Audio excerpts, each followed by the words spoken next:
Magandang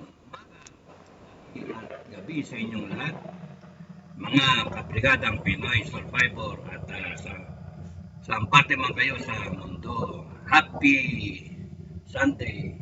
Uy, ano na? Lunes na. Happy long vacation na lang. Happy long vacation.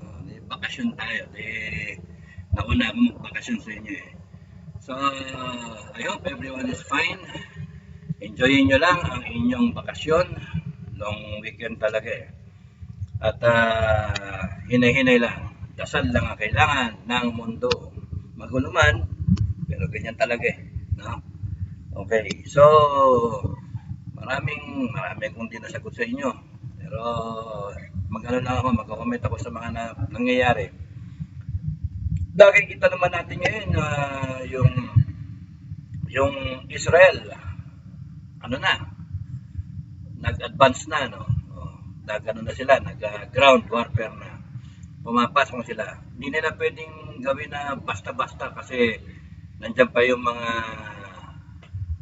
tawag dito, yung mga hostage eh. Meron pang 230 pala, no? 230 pa ang nasa loob. Eh nadadagdagan dati ano lang eh, 119 naging 202, naging 220, 222, ngayon 230, baka maging 240 pa, no? Malaman natin. Baka may nakita sila mga pwedeng i-hostage dyan sa Gaza mismo eh. But anyway, 230. And then there's a growing concern sa all over the world na magkaroon ng humanitarian nakakawa yung mga Palestinians. In fact, meron yung mga nagra-riot na, mga tag dito, mga sa eskwelahan, mga street demonstrations. Meron sa London, meron sa Europe, ibang parte ng Europe, meron even sa Arabian countries, tsaka sa US, no?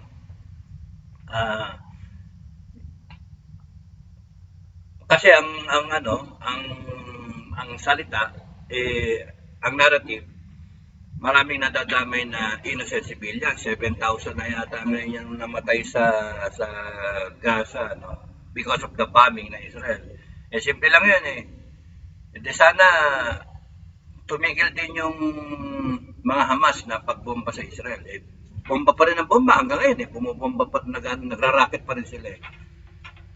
So, pati UN nakisali sa na nag-vote sila ng, alam niyo naman yun, yung magkaroon ng humanitarian ceasefire, ceasefire. Sino ba UN para magdikta sa Israel? Nag-declare ng warang Israel. Sumuporta ang US at saka sumunod yung mga ibang allies ng US. So, let's leave it at that. So far, walang ginagawang war crime ang Israel. Kahit anong sabihin ng mga na Palestinian. Sorry, pero sa totoo lang, ang war crime, ang gumawa is yung Hamas. So, isipin mo naman, 1,400, one time mong patayin, no? Tapos, pinakita pa. Nakita nyo naman yung mga, i-search nyo na lang. Yung mga IDF na videos na na-recover, pinag-compile nila. Panoorin ninyo. Tsaka yung mga kwento, isipin may bata, barilin sa mata, no? Tapos, parang binaril yung tatay nila sa harapan nila. And then, yung isa nagmamakawa, napatayin na rin siya. Imagine yung ganun ka. Tapos yung pagutan ng ulo yung bata. Iba nga, di na nila baby ba? Tapos yung sa hostage, meron pang 9 years old na baby eh.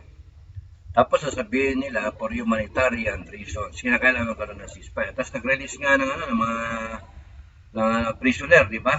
Dalawa-dalawa. Kung 230 yun, divided by mo ng 2, dalawa lang ng dalawa. Tapos may gap pa. Kung araw-araw ka mag-release, 100 days na nga. 230 divided by 215 days. So, halos 4 na buwan. Di ba? Abuti na 4 na buwan. Para maubos yung pag-release ng mga hostage. Pero ngayon, nagkaroon pa ng time lapse para masundan. Ngayon sinasabi, magre-release na 50. Mali yung UN eh. Sa akin palagay, mali yung UN. Pwedeng sabihin niya, mag-comment kayo sa baba kung ano tama yung tingin niyo sa UN. Ako tingin ko mali. Oh, nadaganan no. Sige, tigas ng ulo niyo eh. Maingay yung aso no. Nadaganan eh. So, ang problema kasi sa UN, nagsasabi sila ng humanitarian ceasefire, pero walang banggit ng ano ba yung wala ko nadinig na binanggit yung kinondem yung Hamas ba? Wala yung Hamas eh. Na dapat yun ang una yung statement nila eh. We are condemning yung actions ng Hamas. It's a terrorist organization and they should be dealt with. Tama lang, suportado namin ang Israel sa ginagawa niya. Ganun ba? Pero wala eh. Tapos nun, there's no walang sabi tungkol sa walang salita, walang banggit tungkol sa prisoner. Yung mga prisoner ba? Hindi tama. Bakit mag-ceasefire ka tapos walang sinabi tungkol sa prisoner? Oh, sige, i-release nyo lahat ng prisoner, makakaroon ng ceasefire. Yung bang conditionalities ba? Pero wala eh. So, something is really wrong doon sa ginawa na yun. Ang tingin ko nga dyan, tingin ko lang, fearless forecast ko dyan. Yung Israel sa pagkanapikon, magwi-withdraw yan sa UN. Kayo na lang, ayoko na maging member niyan. Hinayo pa kayo, kakampihan nyo pa yung mga kalaban namin. Gino-glorify pa Na kung yung country ninyo kaya, yan ang doon ang tanong. Kung ang country mo kaya, dyan mangyari yung patayin yung mga tao mo ng 1,400 na wounding 3,000 in one single sweep, isang araw lang. O, di ba, pero mag-spillover yan. Buti, kumikilos ang Israel para to once and for all, rid us of Hamas. Mawala na yung organization na yan. And then, sa tingin ko, hindi siya matatapos doon. Tuloy-tuloy yan, yung Hezbollah na yan, madadali rin yan, masasali rin yan, pati tuloy-tuloy na ang gaseran. Kasi kung ang ulo ay yung Iran, yung ahas, ang ulo yung Iran, dapat yun din ang kasi manganganak at manganganak din eh, kinakailangan yung kagayang ginawa ni Hercules dun sa Hydra. Pagpukot mo ng ulong ganyan, tanggalin mo isang organization, may susulpot pang dalawang ulo dalawang organization pa. Parami ng paraming kalaban. Kasi yung mismong critical na head, hindi mo na nayayari. Kaya ang ginawa niya, para matalo niya yon, nung nagpukot siya, may dala siyang torch, apoy, kinaterize niya, para hindi na tumubo yung ulo. Kaya baka ganun ang gawin sa Iran, Now, kung kayo naniniwala kayo doon sa narrative at may bala kayo na go out in the street, I would advise wag na lang.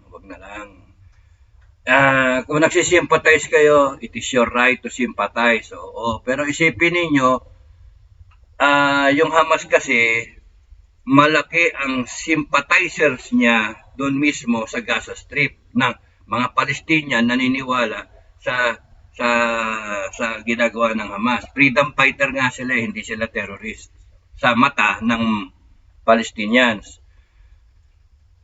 Ang unang lumusob Hamas, pumatay sila. Ever since, how many years na nilang niraraket ang Israel? Ang sagot lang ng Israel, Iron Dome. Tinatawanan lang nila. Nasanay na sila sa ganung buhay. Pero this time, pinlano, yung October 7 na yon, patay yung 1-4. Kaya kinakailangan sumagot ang Israel. Hindi na pwedeng ganyan lang tayo lagi. Tapos, iba pa yung narrative. Binabaliktad pa. Saan ka nakakita yung Hamas? Nag-backfire yung rocket nila, bumagsak sa hospital at ibinibintang pa sa Israel. Saka nakakita, naglalagay pa ng flyer, nagpapahulog pa ng flyer ang Israel, ang IDF, tapos sabihin na na ano, na umalis kayo dyan, ayaw nyo madamay, umalis kayo dyan. Tapos, ayaw, yung iba ayaw umalis. At yung iba sinasabi, hinaharang sila ng Hamas. Eh kung hinaharang sila ng Hamas, madali yun, lumabang kayo sa Hamas, di ba? Eh kung kami talagang may importance sa inyo, kami yung citizens ninyo, sabi, papaalisin nyo kami, binobomba na nga. Eh kayo, safe kayo sa underground. Kami, nandito sa itaas, sa ibabaw kami, nasa building kami. Isang tama lang ng rocket ng missile ng Israel, giba kami mabibiktima. Mantalang kayo, nasa underground kayo. Bakit hindi nyo lang kami patuloyin dyan sa underground ninyo? If you really mean well. Hindi kaya, paalisin nyo kami. At sige, lumabang kayo. Ngayon yung mga civilian na ayaw umalis doon, may kasalanan nyo, mamatay talaga kayo. Malis kayo. Ganun lang kasimple, malis kayo. Tapos na kung hindi, pick up a weapon and then fight for whatever you want to fight for. Yung cause ninyo. Ganun lang kasimple. It's a choice. It is a choice. Kaya tayo makialam. Yan lang natin yan na ginagawa nila. Ang sa akin pa nga kung yung gobyerno natin, dapat maganda tayo because it might be a prolonged war, pwede mangyaring tumagal at magkaroon ng ibang grupo o ibang country ang sasali, yun na, tuloy-tuloy na. Tapos nun, dire-diretso sa end of days, biblical prophecy. Ganun ba? Sana wag naman. Hirapan, di panda. Nakaka 44 days, 44 weeks pa lang ako. Simula ngayon, 44 weeks. Kaya I encourage you, Matikas Challenge. Kayong mga bagong subscriber, kayong bagong nakapanood sa akin, Matikas Challenge is an 83-week challenge na every week, all you have to do is, kung ano yung kaya ng budget ninyo, you start stocking up on food, yung bigas, tsaka tubig, at tsaka delata. Kung ano kaya, 500 pesos worth, 1,000 pesos worth. Pag niyong gugulpin, kaya nga 83 weeks yon, so that yung expiry date, hindi sabay-sabay, one time, big time. Expiry date mo, magiging one week after the other. Ngayon, ang nabibili na is mga 2026 ang expiry, no? Thereabout, October 2026. Tama, October ngayon. Talagang 3 taon. Iba talagot ka natin taon lang Pero okay na yun.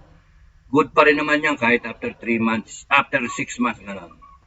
Iba nga, taon pa nga Basta hindi yupi yung delata.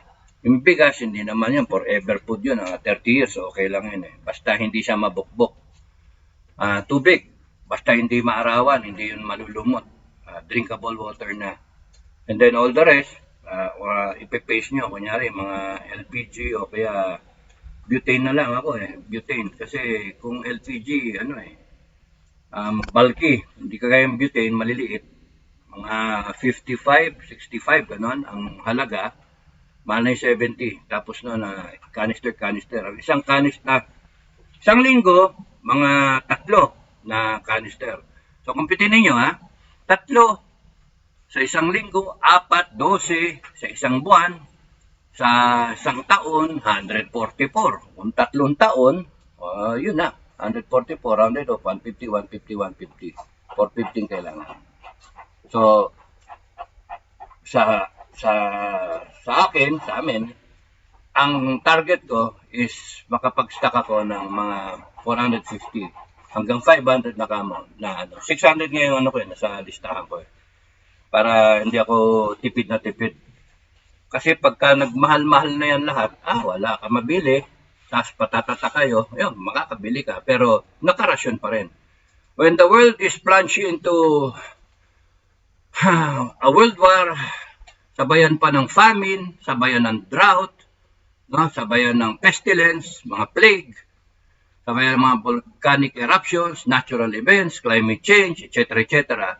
Yung sinasabi sa Bible na birth pains na nagko-contract na, malapit ng mga anak. Ibig sabihin, malapit ng dumating si Kristo, Mang Kristo. So, na kailangan paghandaan ninyo.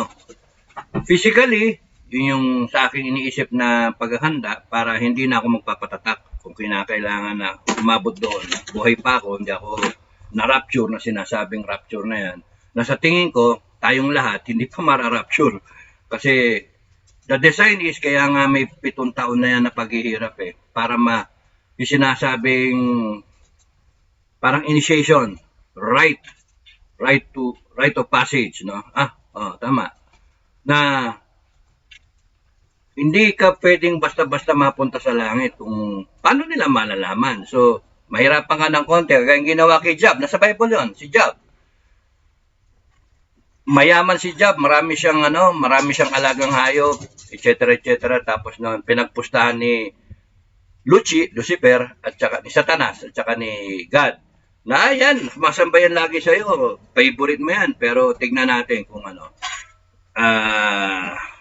pagka mawala yung ari-arian yan, kita mo, di ka nasasambahin yan. Murahin ka yan So, sige. Nawala lahat yung niya, ninakaw. Lahat na pinapastol nila, ninakaw na ibang tribo. Sabi, thank you Lord. At least, pakikinabangan kayo ng ibang tao. lumasi Satanas Tapos, hindi, kaya yan ganyan kasi subukan may mahal niya sa buhay yung mawala. Di yun, naglindol.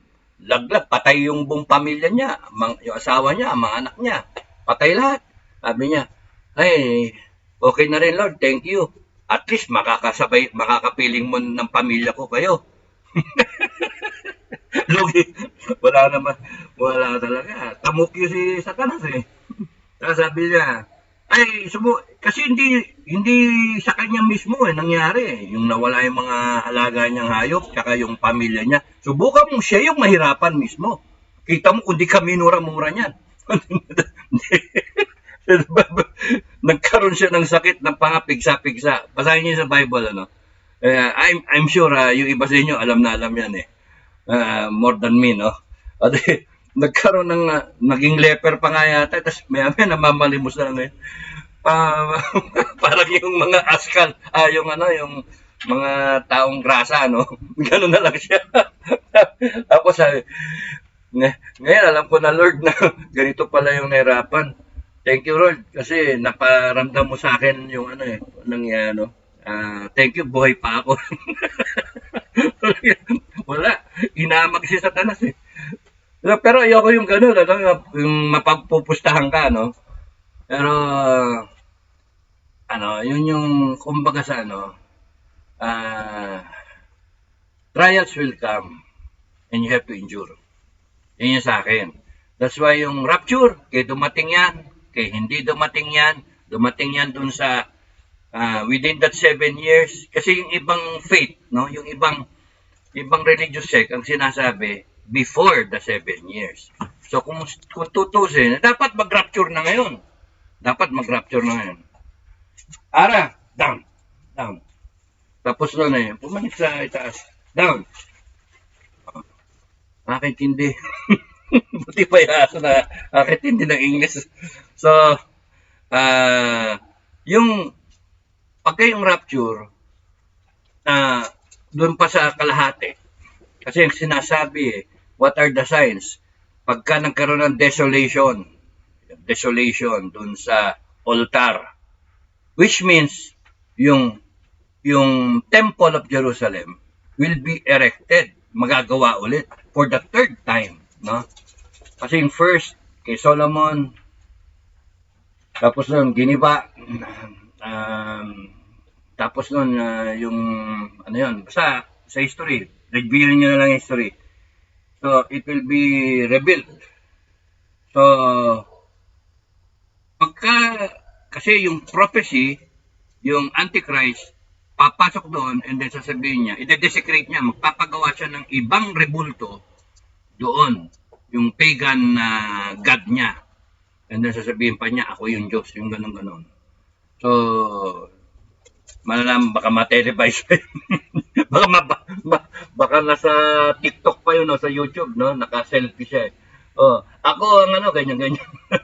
Kasi makikita natin lahat, no? So after that, doon siya mag-order na magpatatak na. Kasi yun ang solusyon niya siguro. Kasi may buhay pa na mga, by that time, may buhay pa ng mga 6 billion, mga ganun pa ang buhay. Kasi yung 2 billion, namatay na eh. No? Yun yung prediction. 1/4 of the planet ang mayayari, matitimbog.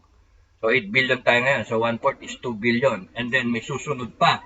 Pagka lumabas yung mga trumpet at saka yung mga balls, mamamatay pa yung 1/3. Eh yun to sa 6 billion, 1/3. Eh 2 billion ulit yun. So easily 4 billion yung mamamatay. Mawala. And then 4 billion yung matitira.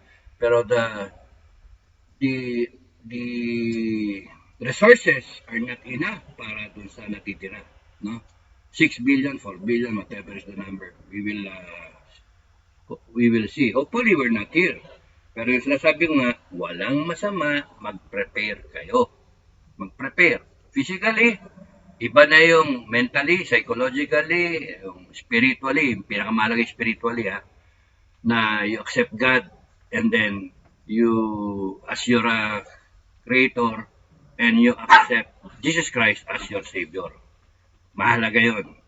Kasi kung hindi kayo believer, cellphone lang katapat nun and then Google na kayo. Okay. Ang more often now, ang suggestion ko sa inyo, mga kabrigada, buksan ninyo yung Bible ninyo and then start reading. Wala kayong Bible, cellphone nyo nandun. Bible.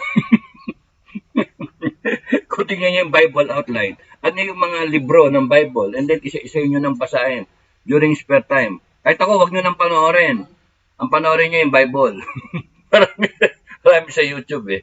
Tapos kung gusto nyo magtanong sa akin, marami kasing instances sa Bible na mapupulot ninyo, Old and New Testament, mapupulot ninyo. And then, may kinalaman sa buhay ninyo ngayon. At may kinalaman din doon sa future natin na konting-konti na lang, nandun na tayo. So, dapat ba akong matakot? Dapat ba kayong matakot sa nakatakda na 7 taon na sinasabing troubles of Jacob, yung paghihirap sa mundo? Because yun na yung sabay-sabay na nangyayari. When, kumbaga sa may gera na, meron pang plague, naka-lockdown ka, wala pang mabili kasi nag-panic buying na lahat, etc., etc., etc. Mahal ng gasolina, etc. Mahal yung, sipin mo, baka yung bawang maabot ng 2,000 isang kilo, yung mga ganun, mga karne, etc. Wala kasi. No? Na bird flu Okay na swine flu lahat. Wala nang manok, wala na itlog. Wala yung manok, wala na itlog. Na bird flu So, hindi nyo alam kung sabay-sabay magdatingan yan. Pero, nakita natin sa nakaraan ng history ng buong mundo, there were instances na nagkaroon and then pautik-utik, malalayo agwat. Kunyari nagkaroon ng earthquake na 9.5 ang magnitude, ang intensity, 9.5 sa Alaska. O kaya merong 9 yata sa o 8 point something sa LA, no? So, may mga bulkan na sumabog na talagang super volcano. Tayo, nakita natin yung Pinatubo. Yung sabog noon umabot hanggang Manila yung ashfall Tataka ko, ano ba nangyayari? Bakit ganun itsura ng kotse? Alam ko yung kotse, kulay red Red, tsaka silver. Baka, dilaw. Dami mong kotse nun. May Corvette ako nun Tapos nun may ashfall Pagka, ano nangyari? Hindi, kaya nga yung pala, sumabog yung bulkan, Anyway. Tapos nagkagera, World War I, World War II, nagkaroon ng yung Holocaust sa mga Hudyo. Nakita nyo yung mga pangyayari, pakunti-kunti. Meron pa nga yung Spanish influenza, Tapos yung yung bubonic plague, dala ng mga daga, So, pakunti-kunti. Tapos nagkaroon tayong COVID-19. Uy, mas malala yung COVID-19, mas maraming namatay, Diba? 8 million ba? Yung namatay. So, tapos 300 million ba yung tinamaan? o 30 million yung tinamaan. So, nakalimutan ko na yung data. So, what if sabay-sabay lahat yan? Yun yung nakakatakot. Oh. So, mas maganda, handa kayo. Kasi kahit ano man ang mangyari, gera, pestilence, plague, climate change, lindol, volcanic eruption, lahat yun, ang patutunguhan nun is that you have to be in your homes and then wala kang mabili, walang pagkain, walang ano. So, may sense yung Matikas Challenge. So, yun yung ano doon. 83 weeks. So, sa inyo, 100 weeks, okay lang. Pero sa akin, 83 weeks. Katuwaan ko lang eh. PMA 83 ako. So, katuwaan ko lang. Bilib ako sa Matikas 83. So, ang pangalan ko, Matikas Challenge. So, it's just planning ahead, no? Okay, ngayon yung gera. Sabi ko nga, huwag nyo nang masyadong ano yung gera na yan. Kasi, ang mananalo dyan, Israel. Nasa Biblia eh, no? Nasa Biblia na never pababayaan ang Israel. I-research ninyo na once na nilagay ni God, pangako niya, no? Mga kabrigada, sabi ko nga sa ibang, ewan ko ba, nasabi ko naman sa ibang vlog, this is not about Israel, no? Even if chosen people ang Israel. It is not. Bible story is not about Israel lang, no? It's more of, sa tingin ko, God. In His wisdom and power, God will show everyone, the whole planet, lahat ng descendants ni Adam and Eve, no? Adam and Eve. Doon nagsimula eh. Lahat ng descendants na dumami ng dumami, tapos nung mag-aaway-away pa kayo, tapos nung pinadala na nga yung anak niya, si Kristo, para baguhin yung kamada. Kasi dati, first, yung Old Testament, it's all about fear. You believe in God, matakot ka. Kung hindi, delubyo ka. O, ganun ba? Fear. Pero dumating si Kristo, ni-revolutionize niya. Doon sa board of directors, doon sa langit, sinabi ni God, ba't ganyan pa rin sila? Walang yan. Binigay mo na lahat eh. Ni-spoil mo na eh. Bakit ganyan? Tapos sabi ni Satanas doon sa kasama pa, ongoing pa yung gera eh. Ande, punish na si Satanas. Nung nandun pa si Satanas sa board, si Lucifer, nabi ko naman sa iyo eh, huwag mo nang pagkaabala niya mga ganggong na yan, mga palpak yan. Create ka in your own image and likeness. Eh, kino-challenge niya si God. Ayun, nag-mutiny sila. Nagka-laban-laban. 1/3 kumampi sa kanya. Binanish. Nandito na sila sa mundo. Dito ngayon yung trono ni Satanas. Kaya tayo, pinokorap tayo. And all this time, laging ganun ang objective ni Satanas. Guluhin yung plano ni God. No? Kaya huwag kayong magpapadala. Yung mga narrative na yung Palestine, kanila yung lupa. No, mali. You look at the Bible, Genesis 1. Genesis 1! Yung unang-una. In the beginning, sabi nga, in the beginning, there was. God created. Basahin ko na para hindi magkamali, no? In the beginning, God created the heavens and the earth. Yun na, unang-una. Genesis 1. The earth was without form and void, and darkness was on the face of the deep, sa oceans, no? And the Spirit of God was hovering over the face of the waters. Genesis 1, 1-2. So, umpisang-umpisa ng Genesis, in the beginning, there was, in-rate na niya ang heaven and earth. So, ibig sabihin, mga kabrigada, no? Yung pinag-aawayan ng Israel at saka ng makulit na Hamas, tsaka yung Palestinians, no?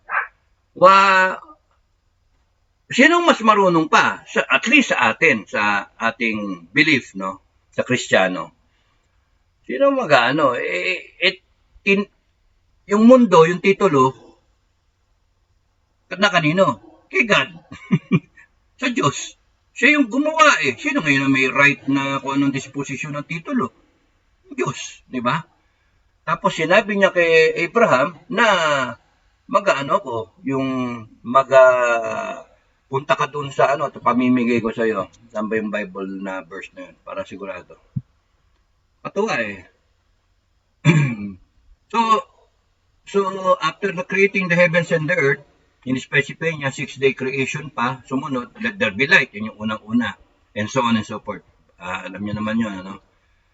And then sabi niya kay Abraham, back muna si Abraham, in-rate niya on the 6th day si Adam and Eve, kasabay yung mga hayop, yung mga living hayop. Tapos tao, in his own image and likeness. Tapos nun, Adam, Eve, tapos nun, ayan na yung ahas, si Lucifer. Kainin mo yun, kainin mo yung masama. So, kinain na yun, banish sila. So, nagkaanak si Adam and Eve, Cain, Abel, pinatay ni Cain si Abel, tapos nun, nagkaanak pa ulit na isa, si Seth. And then, so on and so forth. And then, from Seth, dun lumitaw, si Noah, no? Noah. Tapos si Noah, pinagawa ng barko, yung malaking barko para delubyo eh, mga walang niya kayo, mga animal kayo, hindi kayo matuto. May original sin na nga kayo, dagdagan nyo pa. So delubyo, babahain ko buong mundo. So ubos lahat sila. Ang natira si Moses and pamilya niya, pati yung si kapatid niya, Lot, si Lot. So, tapos nun, si Lot, yung nabot ng Sodom and Gomorrah, di ba? Tapos yung pamilya niya, yung asawa niya, naging asin. Pillar ng salt. Anyway, dito tayo kay Moses. Kay Noah, sorry Kay Noah. Nagkaanak din siya, 3. And then, mula doon sa 3 na yon, kumalat na sila. Ngayon, nandun, lumitaw si Abraham. Ayan, yun. Kaya, review nyo. Kung nagbabasa kayo ng Biblia, makikita nyo yung ang ganda ng kwento rin, di ba? Greatest story ever told. Sabi niya kay Abraham, it took so many years, 400 years plus, no? I will make you into a great nation and I will bless you. I will make your name great and you will be a blessing.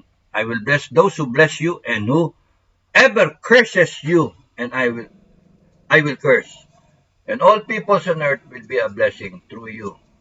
So, umalis si Abraham, pumunta siya sa and then binigay sa kanya yung promised land. Yung promised land, pinangako na itong lupa na to, lahat sa iyo. Dinefine.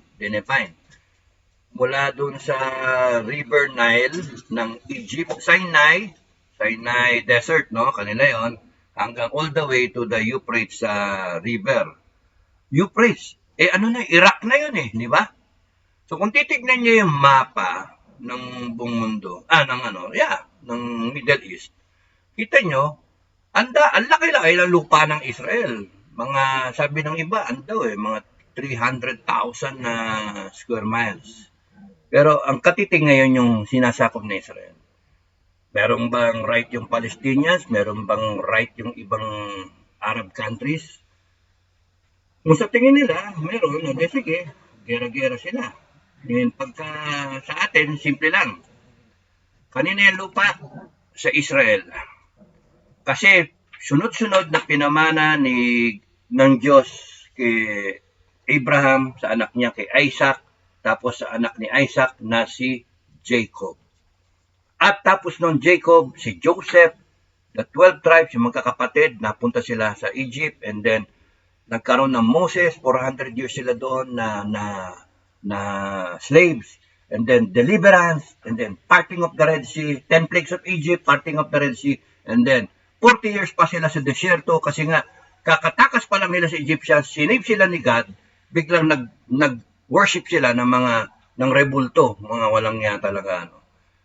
Kaya nga, chosen people. Kasi, number 1, it's not about the Israelites, it's not about the Jews. Yun yung sa akin. Balik ko yung It's not about the Jews. They are the chosen people, yes. They were given the promised land, yes. the promised land, because in the end, dadating si Jesus Christ sa second coming niya. And then He will establish yung kingdom niya doon mismo sa area na yon. And then, yung Jews will be the example ng on and off na hardships, the Holocaust ngayon, yung Gaza Strip na gera na yan with the Hamas, and then mukhang magkakabuklod-buklod pa, mukhang sa tingin ko bibirahin sila ng Hezbollah. Sa tingin ko, kasi kung yung Hamas naglakas ng loob na upakan ang Israel na malakas yung army, para kantingin lang parang anuhin lang parang bitagin lang no? Ayun, sumagot ang Israel, tapos ngayon nagkaroon ng atensyon na buong mundo buong Arab community. Gusto nila magkaroon ng spillover yan. Buong mundo magkaroon ng rally yan. Buong mundo magkaroon ng terroristic attacks. Magkakaroon yan. Bawat country may experience yan. Baka dito sa Pilipinas may experience din. Kaya ingat kayo, ingat lang kayo. No? Magkakaroon dyan ng mga suicide na mga bombing, so kaya mga bang-bang, babarilin sila, mga death to the, nagkakaroon yan ng hate Jewish hate, no? Hindi dapat ganun pero andyan pinakakawalan na si Tanas. So, ang sa akin, ang guide, huwag kayong makikinig sa mga narrative. Buksan nyo lang yung Bible nyo, napakasimple. Yung lupa, pinamigay ni God, siya ang gumawa ng earth. Sa kanya yung titulo, Biblia mismo yung pinakatitulo kasi nakasulat doon Sa Islam, ano nakasulat doon? Meron ba pinamigay doon sa sa mga tagapagmana kay Abraham? Nakalimutan ko sabihin. Yung anak ni Abraham si Isaac, yung supposed to be na i-offer, no? Pero bago 'yun, may 13 years ahead kay Isaac nagsabi si God kay Abraham, magkakaanak ka kayo ni Sarah. Paano magkakaanak si Sarah? 90 na yan. Ako, 99 na ako. O, di ba? Ang ginawa, nung 80 plus, kasi sinabihan si Abraham, 70 plus pa lang no? Ang nangyari, nag-anak si Abraham, tumayag si Sarah doon sa kanyang kasambahay. Tapos ayun na, magkaanak. Ang pangalan Hagar, tapos noon ang anak Ishmael. And then dinagdagal si Ishmael, parang binanish, in exile, kasi nakakaaway si Isaac.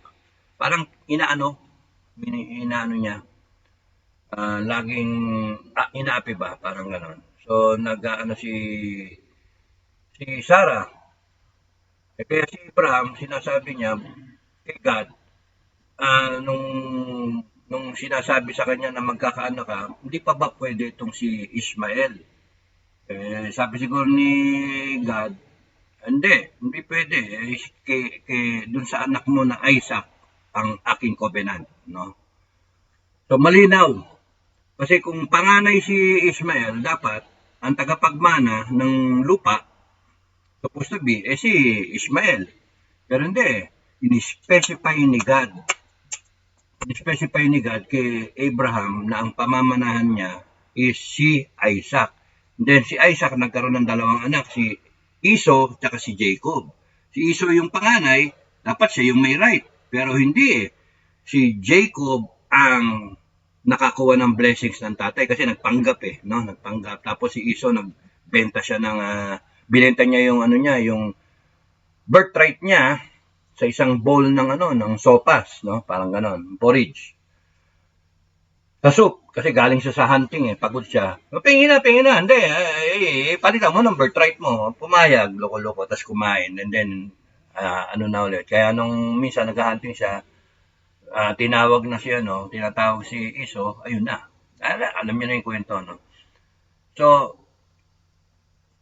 ang birthright, ang mana, napunta doon sa una, sa anak ni Abraham, hindi kay Ishmael, who became the father of all the Arabian, Arab, and Muslim tribes around Israel. Imagine that. Magkakapatid, magpipinsan, sila magbabanatan. And umabot sila as far as Russia, as far as Asia, as far as Europe. Magkakamag-anak yung mga yan eh. O, tas sasali kayo sa patayan nila. Nakaw. We shouldn't go to war because of a lie. Because of a wrong narrative, no? Kaya nyo lang, buksan yung Biblia ninyo and then seek for guidance. Kita sa Biblia. Unang linya. In the beginning, God created the heavens and the earth. Imagine that. Unang-una. Sino may gumawa ng earth? Si God. Sa kanya yung titulo. Siya yung may right na ipamana. Ngayon, inaano niya ngayon? Inano niya yan. Basta, huwag niyong pakikialaman itong lupa na to. Para to sa mga tao. No? Kunyari kayo, meron kayong 30 hectares. No? Meron kayong loyal na mga tao. Yeah, kunyari, si Roldan. Meron kang ganon. Sige, nagserbisyo ka, bigyan kita ng 1 hektarya para meron kang tatayuan sarili mong lupa. Sino? Sino maaabla sa iyo? Ikaw may-ari eh. Ikaw may titulo eh. Kunyari may kondo kayo. Sino ang mamamana ng kondo ninyo? Di ba yung mga anak nyo? Anong kinalaman ng kapitbahay nyo doon? Anong kinalaman ng mga pinsan-pinsan? Hindi. Kung sino ang sasabihin nyo na magmana, yun ang magmamana. So, napakasimple. Israel, sa kanya yung promised land. Now, the story is not about the Israelites, it's not about Israel, but it is about God. God's character, God's patience, God's love is all going to be proven. Conduit lang ang Israel, sila lang yung subject ng sila lang yung paliligiran nga sila sa Biblia, paliligiran sila ng all countries. Gusto silang patayin, pero God will protect Israel. So, no-brainer. God is in control. So, siya lang lahat ng nag-ano niya. Sabi nga niya, and I will bring, Amos 9:14-15, and I will bring again the captivity of my people of Israel, and they shall build the waste cities and inhabit them, and they shall plant vineyards and drink the wine thereof. They shall also make gardens and eat the fruit of them. Nagawa na nila ngayon yun. And I will plant them upon their land. I will plant them upon their land. 1948, nagkaroon ng country. Nakala natin, mga British, na binigay nila, pinartition, and then sinertify, UN, ayan na. May 14, 1948, if that is the right date. Ayan na, Israel. The next day, ginera siya ng all these Arab countries. Nanalo siya. Saka doon palang makita ninyo. Paano siya mananalo? Iilan lang sila. Wala silang army. Laban dito sa dami ng Arab countries, pero natalo. Natalo niya. Why? Because God is protecting them. Saka nakakita yung Israelites na mga sundalo, IDF, na corner sila. Tapos lumusot sila dito. Paglusot nilang ganyan, saka nakakita. Napasok nila minefield. Tapos nun, isa-isa nilang tutungkabi na ganyan. And then, biglang humangin ng pagkalakas-lakas. Ang lakas ng hangin na yung tangke mismo, umuuga. Umuuga yung tangke. Pero hindi sila tinangay. Pagkatapos nun, after a few minutes, lumipas na yung windstorm. Ayun, lo and behold, lahat ng mines, lahat ng bomba, mine na nakatanim sa minefield, nakalitaw. Nakabaon yun ng siguro, mga 6 inches, thereabouts, mga ganyan, nakabaon. Hanggang 12 inches, 18 inches pa siguro. Natangay lahat yung lupa, pero sila hindi natangay. Nakayuko lang sila. Imagine that. Pero nakalusot sila. Nakabantay talaga sa Israel. Saka nakakita in one war, yung tangke na 6 na lang. 6 na tangke o 4. Ang kalaban 600. Pero parang natulala lang daw sila tapos nung tapos na yung engagement. Sunog lahat ng tangke ng Syria. So, okay. So God will plant them upon their land, and they shall no more be pulled out of their land, which I have given them, said the Lord thy God.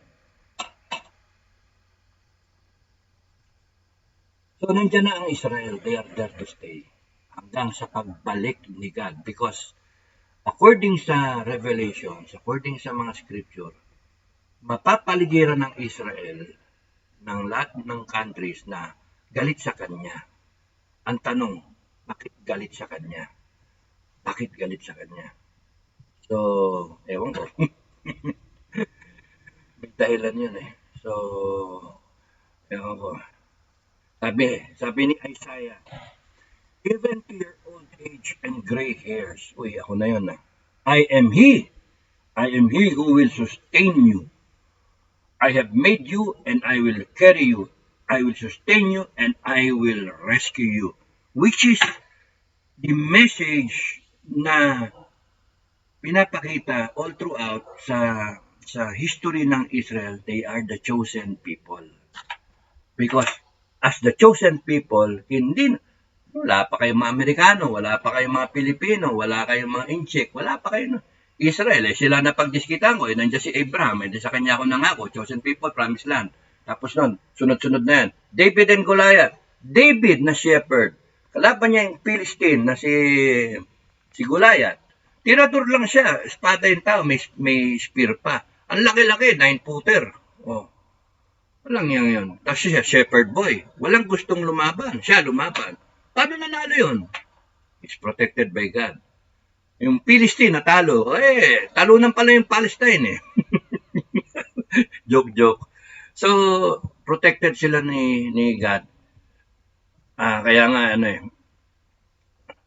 Pero ito, yung Damascus, may prophecy rin na nakalkal ko. In Damascus, sabi sa Isaiah 17. See Damascus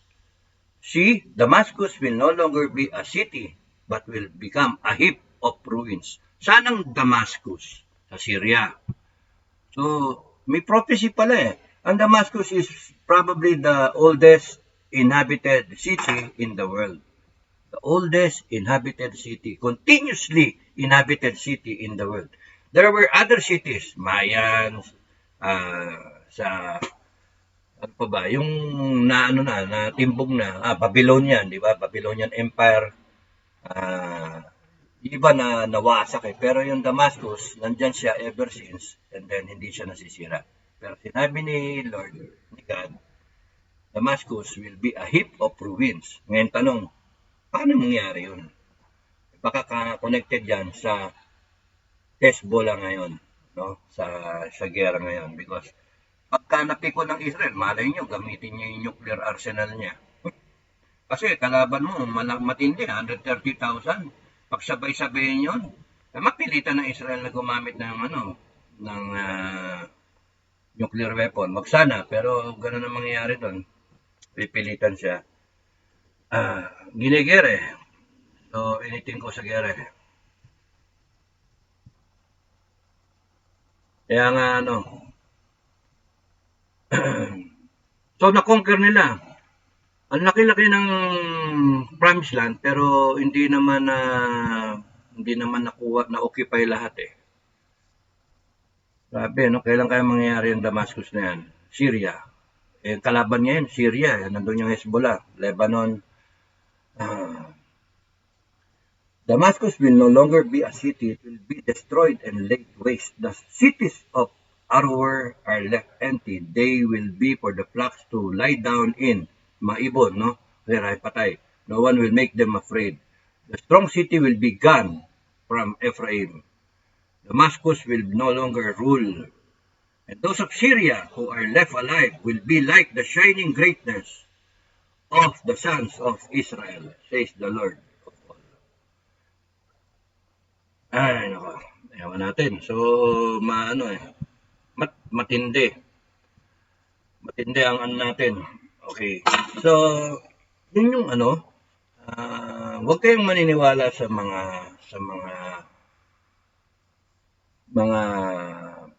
you might be taken for a ride dun sa mga narrative na mali. Yung ang guide lang mga kabrigada, no? Or everyone, ang guide, Christianity or whatever is the relating to Christ, to God, our God the Father and God the Son and the Holy Spirit, no? Yung peg is love, forgiveness, humility, generosity, lahat ng kabutihan. Di ba? Second chance. Ngayon, kunyari, mabait ka, pinatay ka pa rin. Ginawa ka ng masama. Okay lang yun. Why? Because temporary lang tayo dito sa mundo na to. Ang mahalaga, qualified ka kagad, you don't have, pinatay ka na qualified ka kagad dun sa 1,000 years na kingdom of Jesus Christ na nakatayo sa Jerusalem. And it's coming near. 7 years of hardship, Jacob's troubles, tayong lahat, yung buong mundo, rite of passage, yung rapture will happen halfway through, sa tingin ko, halfway through, after, nung desecration ng temple. Tapos nun, ayaw magpatatak, magkakaroon ng persecution. So, kaya mahalagang bagay yung Matikas Challenge. Para hindi kayo mapilitan. Meron kayong kagad na kakainin. And then, manood na lang kayo ng TV, meron kayo solar, panoorin nyo, meron pa kayo internet. Ang punto, ready kayo, no? Spiritually, emotionally, psychologically, and physically yung sinasabi ko. Matikas Challenge. Tapos nun, rite of passage yun.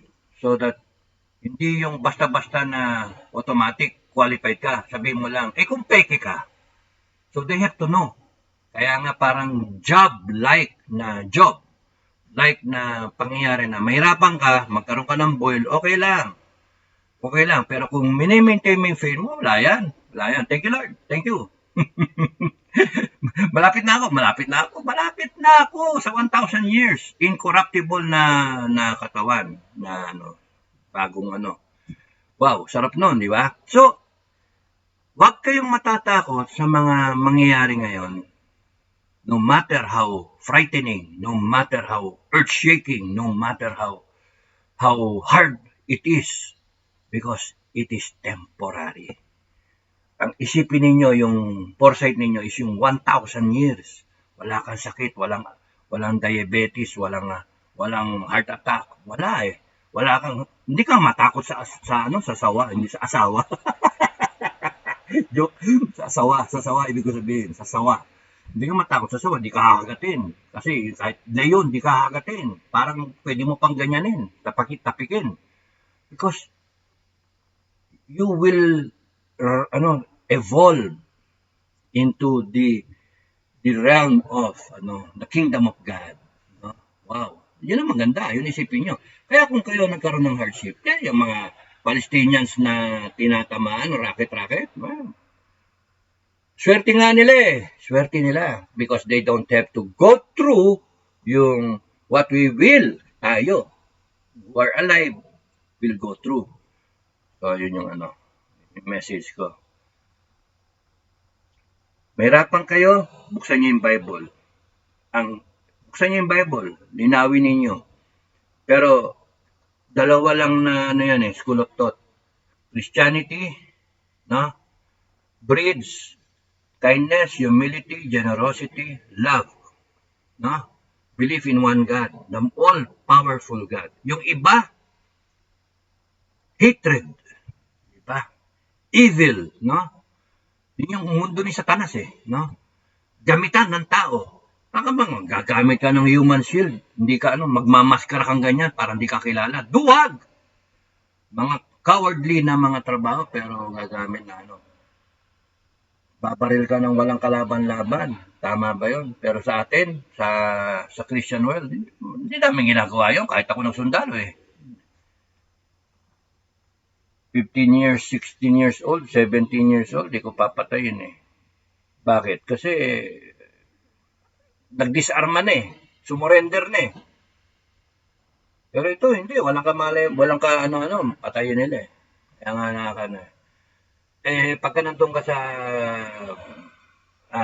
parang digmaan na status, mentros ka nababawasan ng tropa, tumatapang ka, nagagalit ka.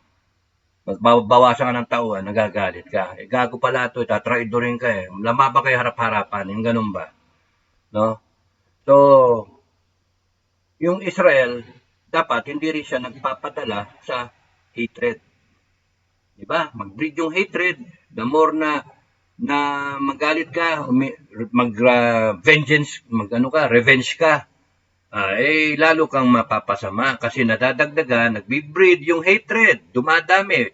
Sa amin niya, sasabi, patayin mo isang NPA, papalitan ng 10 kasi pinatay mo, sasali yung pinsan, kapatid, tatay, nanay, etc. O di paano? Kaya nga hindi pwede yung military approach lang. Okay? So, sa akin, from a military mindset, from a military point of view, namatayan ako ng 1,400, na-wounded ako ng 3,000 na Israel na kabayan. IDF ako, nagkaroon ako ng pagkakamali. Aminin ko kagad, mag-resign pa nga ako eh. Sorry, pagkakamali ako, palitan nyo na ako. Yun yung una kong gagawin. Prinsipyo, palitan nyo na ako, hindi ako. It happened in my time. Responsibilidad ko yan. Pangalawa, lulusubin ko. Pero hindi ko rarakit yan. Papasukin ko yan. And then, hindi ko gigibayin yung building. Alam ko may matadamay eh. So, yun. Ngayon, mayroon pang lumaban ngayon kasi panay rabol. Parang Marawi siege. Nag-iba pong Marawi and then, buhay pa rin yung mga rebelde. Nandun pa, naka-underground rin. So, mali yung full force of the, init ng ulo umiral. Okay? So, nagawan sila tuloy ng narrative ngayon. Binabaliktad sila ngayon ng mundo. You see, epekto? Tuwan-tuwa si Satanas. Kasi nga, yung buong Muslim world, yung Arab countries, magsisympathize. Pinapatagal nila ng Hamas yung situation para mahimasmasan yung mga tao. Sige, sama ka ba? Anong ginagawa dito? Ubusin yung mga kapatid natin. Kita mo, binomba. 7,000 na yung patay. Dumadami pa yan. 7,000. 13,000 yung wounded. Tarantado mga yan Ubusin Ubusan ng lahi mangyari. Pero again, nagkamali man ng Israelites. Tingnan niyo yung Bible. Kahit sila nagkamali, tinanggal sila doon. They were in captivity by the Babylonian, by the Persians, by the Romans. Binabalik sila. And then yung huling pagkakabalik, yung Holocaust nga, inano sila, 6 million, di ba? Pero they're the chosen people. They're supposed to suffer. They're supposed to endure because they are resilient. Why? God made a covenant with them and God will come for them. It's not about the Jews. It is about God fulfilling His promise. Diba? Yun yung message. It's not about the Jews. Because sila nga nagpapatay kay Kristo. Crucify Him. Crucify Him. Pinakong ganyan, di ba? Kaya nga nagalit si Hitler sa mga Hudyo eh. Crucify Him. Sinalubong mo ganyan, Palm Sunday, tapos after 1 week, crucify Him. Pagpapalit ka sa isang Barabas. Di ba? Mga walang chosen people. Ang nakakainis nga dyan, isa lang ang pinagmulan natin lahat, Adam and Eve, di ba? Noah. Pinatay lahat sa mundo, natira si Noah, and then yung pamilya niya, and then so on, Abraham, and then down the line. Kasama ang Pilipinas. Ite-trace ko minsan yung nila. Masarap patignan eh. Pero, message ko sa inyo, huwag kayong magpa-apekto, and then you start praying, you start repenting, no? Pagsisihan niyo yung mga kasalanan niyo, and start living an honest to goodness na and then with God, a God-centered life, no? So, Yun lang. Maraming salamat. Happy Sunday sa inyo lahat. Please like, share, and subscribe. Comment lang kayo. Comment lang kayo. Tungkol sa Pilipinas, sa pahabol. Tungkol sa Pilipinas, no? Yan. Wala tayong magagawa. Ganyan talaga. Ang ang mako-comment ko lang, sa pagkatagal-tagal natin na laging nagre-resupply, sa pagkatagal-tagal na ang dami natin diplomatic protest, bakit nung nangyari na binangga tayo? Wala tayong reaksyon. Diplomatic protest pa rin. Gusto kong isipin, na ayaw ko rin isipin, yung gano'n, you get my, feelings, no? Gusto kong isipin, ayaw kong isipin, na yung mga tao sa itaas, hindi ginagawa yung trabaho nila. Ang tingin ko, pinag-isipan ko na sakit sa bangs pagka iniisip mo. Alam mo lagi may resupply. Alam ng kalaban lagi may resupply. Una, binabantayan ka lang ganyan. Una yung mga fisher, Chinese militia na barko, naka-standby lang doon sa gilid. Takot pa lumapit. Ngayon ang nangaharang na ngayon, militia. Inaharangan yung Coast Guard natin. Bumangga pa sa Coast Guard natin. Tapos hindi natin inuli. Ngayon, tapos sasabihin, prepare to defend the Philippines. Mga ganun pa. May marching order ang presidente ng Pilipinas ngayon sa mga bago general natin na prepare the defense of the Philippines. Nandun yung marching order. So, i-organize na ninyo dapat yung ating mga reservists per region, di ba? Into, yung buong 25 million o 40 million, i-prepare nyo, i-train nyo, equip ninyo. How you gonna do it? Pag-isipan, problema nyo yun. Ang punto dito, kaya walang nangyayari sa Pilipinas because may kulang. Kayong nasa itaas, hindi nyo tinatanggap yung responsibilidad. You take the responsibility of leading the country and being responsible for whatever will be the outcome based on your decisions. If you decide not to react against China, then that's a decision, and then kung ano man yung magiging outcome, you take the consequence for it. We lose territory, wala, bubulihin tayo lalo. Pero if you do react into something na ginawa ng China, be prepared for it. Ganun kasimple. You take responsibility for your actions or your inaction. Hindi yung ganyan-ganyan lang. Okay? So, yun yung comment ko. Nakakalungkot kasi ilang beses na tayong binubuli sa South China Sea, hindi lang minsan sa West Philippines Sea, hanggang ngayon, nandiyan pa yung Scarborough, hindi pa ninyo desisyonan kung anong gagawin sa Scarborough.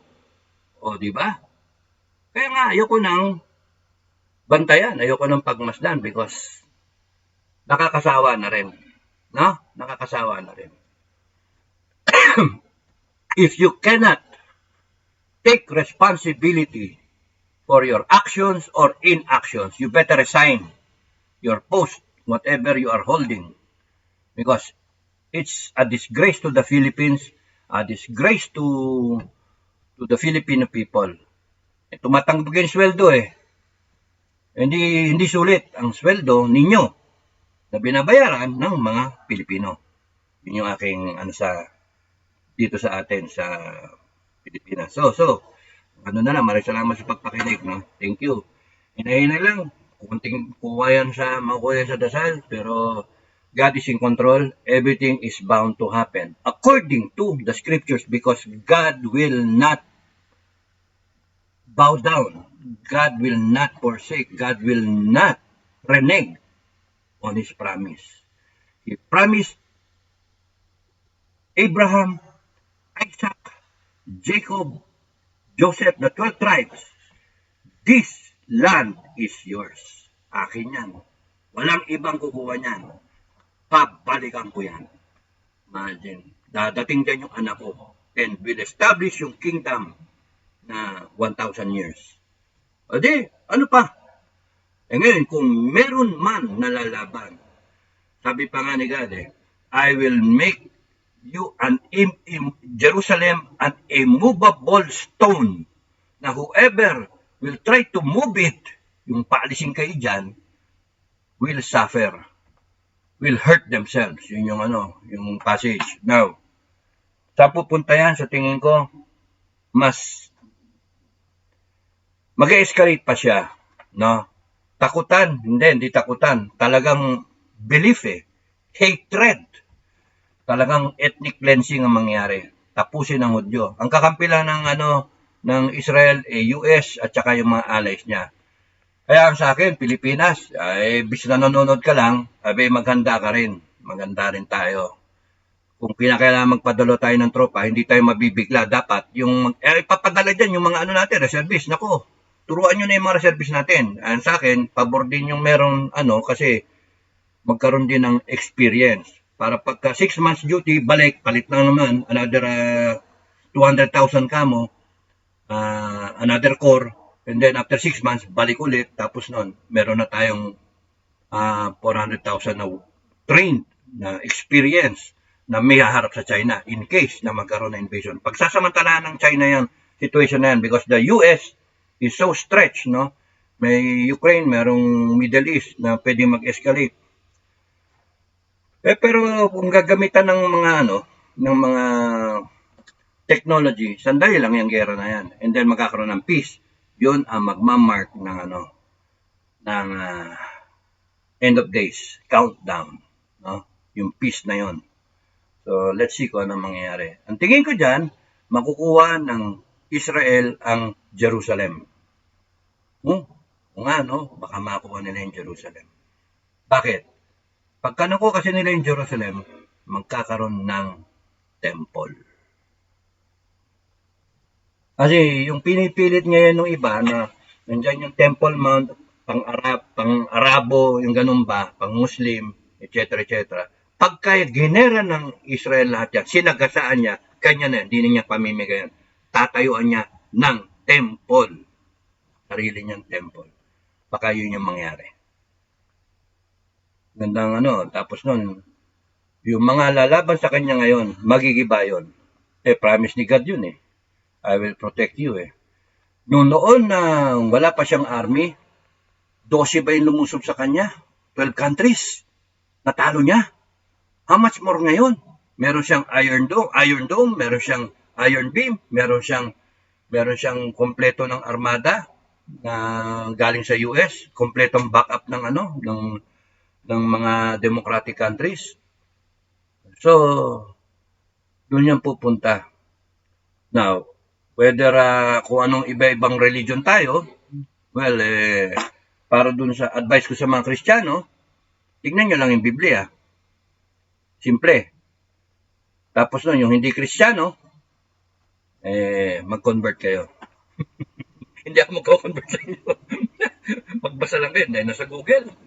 Google ninyo. Okay? So, hanggang, sobra na ako sa time. So, maraming salamat sa inyo lahat. Thank you. Please like, share, subscribe.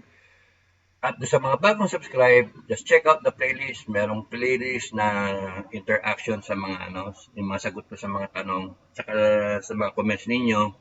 Thank you sa mga magko-comment. Tapos noon, merong playlist na tungkol sa buhay ko nung nasa academy kami. 4 na taon yun. Hindi naman 4 na oras. Tapos noon, buhay military, yung katiting na stay ko sa Armed Forces, umalis kasi ako Tapos noon, yung farming, and then yung current events, no? So maraming salamat sa walang sawang pagpanood. Kung di ko man masagot yung mga tanong ninyo, bakasyon So hanggang doon na lang ako. Maraming salamat sa inyo lahat. Bye-bye. God bless.